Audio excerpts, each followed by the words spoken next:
مدحوينها دولة بنتلان عبد الولي محمد علي قاس وهي مدحوينة كحيانك دولة بنتلان انجنير عبد الحكيم عبد الله حاج عمر عمي ayaa waxay booqasho dhiirigelin iyo bogaadin xambaarsan ay ku tageen xarumaha ay degan yihiin ciidamada dowladda Puntland ee dhawaan soo afjaray dagaaladii lala galay kooxda al-shabaab ee duulaanka ku soo qaaday Puntland madaxweynaha iyo madaxweyne ku-xigeenka dowladda Puntland waxay booqashadooda ka bilaabeen xerada ciidanka PSF ee Puntland Security Forces waxay halkaas sharaf kaga qaateen cutubyo ka tirsan ciidamadii guusha ka soo hooyay dagaalkii ay kula jireen kooxihii al-shabaab waxayna ciidamadaasi ay adeegsadeen xirfadooda iyo hubkii ugu sarreeyay taasoo ay ku soo afjareen dagaalkii al-shabaab lala galay saraakiisha hogaaminaysay ciidamadaasi waxay uga warbixiyeen madaxweynaha iyo madaxweyne ku-xigeenka guulihii taariikhiga ahaa ee ay ka soo hooyeen dagaalkii lala galay al-shabaab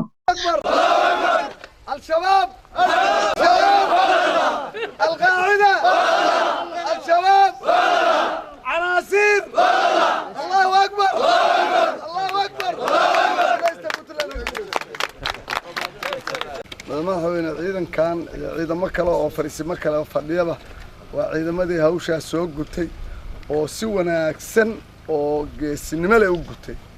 oo dhul aan la mari karin oo waligeedna baabuurta ku waday nimankii nabadiidka ahaa nimanka kiciyay oo meydkooda dhigay weey ragga iyo rag kale oo ina ka maqan aad bay saraakiishii wadatay iyo ciidankuba aad bay u dadaaleen annaga waxa naga dhaawacmay waxa naga dhintay sida markii hore uu sheegay 3 nin madaxweynaha dowladda Puntland Cabdiwali Maxamed Cali Gaas ayaa ku amaanay kuna bogaadiyay ciidamada howlgalkii ay sameeyeen waa ciidamada PSF iyo kuwa kale ee Puntland ee sida gaarka u tababaran guurihii dhaxalgalka ah ay ka soo hooyeen howlgalkii al-shabaab dadka waan ka maqnaashanaa imid aad iyo aad ugu mahadsanyahay soo gaar ahaan runtii hogaamintiisii iyo guusha aad gaarteen anagu nin walbaaba markii dhibtu dhacday ayuu qorigiisa qaatay dhalinyaro badan oo sidaan ogahay volunteers oo xataa ciidanka aan ahayna inay dagaalka galeen waa la socdaa waana gobonimo waana waxa wanaagsan waa wax lagu runtii lagu faani karo lagu farxi karo weeye guusha aad gaarteen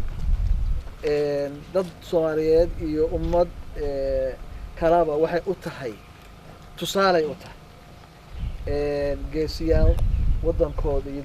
yani diintooda iyo dadkooda diyaar inay difaacaan